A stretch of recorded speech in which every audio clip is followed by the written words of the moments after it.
If a guy with an axe, machete, or a slasher approaches you in Nairobi, what do you think of? And especially if he's going for your scalp. Certainly not the coolest haircut in the world, right?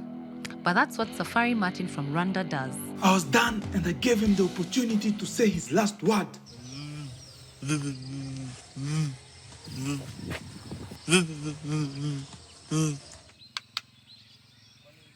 Do not try this at home. Whoever thinks this is just a skit for media attention does not know Safari's story. Let's explore how he has transformed his craft, overcoming doubts or criticism because of being an immigrant.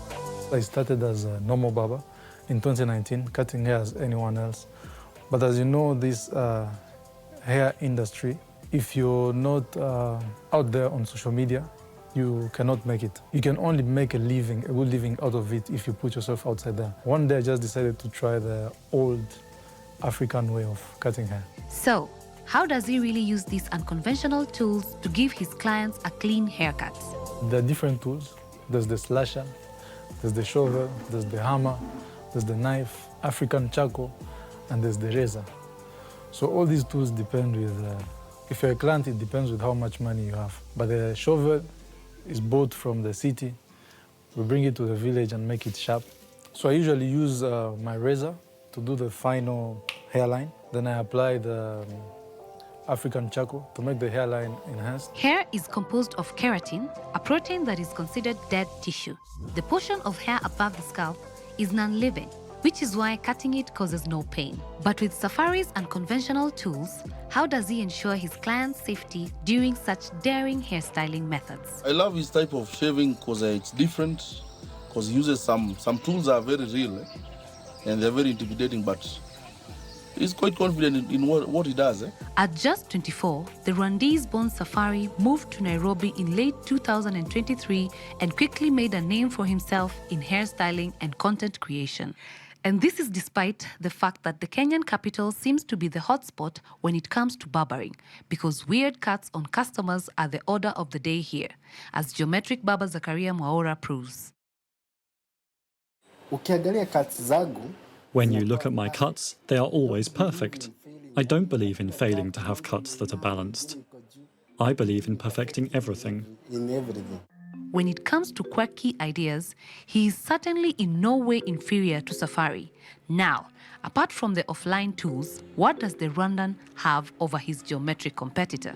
I come up with ideas, first of all, by watching a lot of tutorials, a lot of skits from other content creators and African movies. And when I'm editing my videos, I'm always in a group.